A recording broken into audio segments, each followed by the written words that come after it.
TI Mahakal Ajay Verma जी का ये मानना था कि अगर वो इस केस को क्रैक कर पाएंगे, क्योंकि बहुत ही चैलेंजिंग था, तो उन्होंने ये अश्योर किया है कि अगर उनके पिता चाहेंगे, उनकी आर्थिक स्थिति ठीक नहीं होगी, तो जितना भी उनकी शिक्षा का व्यय आएगा वो उठाएंगे। बड़ी सफलता मिली है उज्जैन पुलिस को और हमारे साथ बातचीत करने के लिए एसपी सचिन शर्मा है। सर, कामयाबी मिली है, बड़ी कामयाबी है। अभी फिलहाल किस तरह से आप आरोपी तक पहुंचे?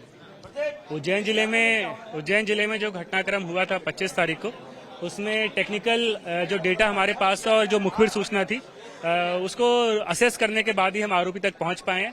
आरोपी को अभी रक्षा में ले लिया गया था, लिखापढ़ी वगैरह चल रही थी और जल्दी इसमें चालानी कार्रवाई की जाएगी। सर, जिस तरह से आरोपी को आपने गिरफ्तार किया है वो चोटिल भी हुआ है, भागने की कोशिश की थी उसने, एक्सेप्ट कर लिया है उसने?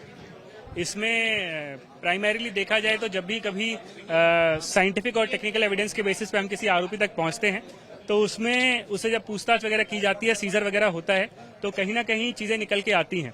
तो घटनास्थल का रिक्रिएशन भी हम लोगों ने किया है और जो उससे जब्त होना है, खासकर जो वाहन जो इस्तेमाल हुआ है घटना के दौरान, उसको भी जब्ती की गई है। सर, घटनास्थल क्या रहा है और दूसरा ये कि कहां से इसको बैठाया था, किस तरह से मॉडस ऑफ ऑपरेंडी? इसमें वही एक पॉइंट है।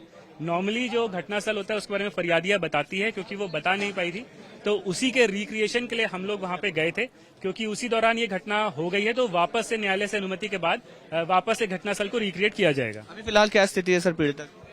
पीड़िता का जो मेडिकल बुलेटिन इंदौर से प्राप्त हुआ है, उसमें वो काफी स्टेबल है, सिक्योर है और लगातार रिकवर कर रही है। सर, आखिरी सवाल, पुलिस की ओर से एक पहल की गई है, जो टीआई है लोकल, उनकी ओर से किस तरह की पहल है, क्या किया है? टीआई महाकाल अजय वर्मा जी का ये मानना था कि अगर वो इस केस को क्रैक कर पाएंगे, क्योंकि बहुत ही चैलेंजिंग था, तो उन्होंने ये अश्योर किया है कि अगर उनके पिता चाहेंगे, उनकी आर्थिक स्थिति ठीक नहीं होगी, तो जितना भी उनकी शिक्षा का व्यय आएगा वो उठाएंगे। सर, 48 घंटे में केस क्रैक हुआ है लगभग और 28 लोग एसआईटी में थे। किसी तरह का रिवॉर्ड घोषित किया है? इसमें अपराध की जो डिटेक्शन है, इन्वेस्टिगेशन है, उसमें 10,000 का इनाम पहले से ही उद्घोषित था।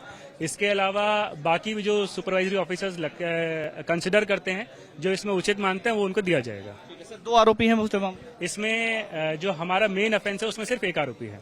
तो हमारे साथ बात कर रहे थे एसपी सचिन शर्मा और साफ तौर पर कह रहे हैं कि उज्जैन पुलिस ने इस केस को सॉल्व कर लिया है, मुख्य आरोपी गिरफ्तार कर लिया गया है, एक और आरोपी है जिस पर दूसरी धाराओं में केस दर्ज है, तो 2 एफआईआर इस पूरे मामले में की गई है। साथ ही ये कहना है एसपी सचिन शर्मा का कि जो टीआई महाकाल है, उन्होंने बच्ची की पूरी जिम्मेदारी उठा ली है। फिलहाल बहुत बड़ा एक धब्बा महाकाल की नगरी उज्जैन को लगा था, जब 12-13 साल की एक बच्ची के साथ दुष्कर्म की घटना हुई। इसके बाद आरोपी को आइडेंटिफाई किया गया, 48 घंटे में उसको गिरफ्तार किया गया और एक घटनाक्रम में उसको चोट भी लगी है। फिलहाल वो जिला अस्पताल में भर्ती है और उम्मीद यही की जा रही है कि जल्दी से जल्दी प्रोसिक्यूशन होगा और पीड़िता को न्याय मिलेगा।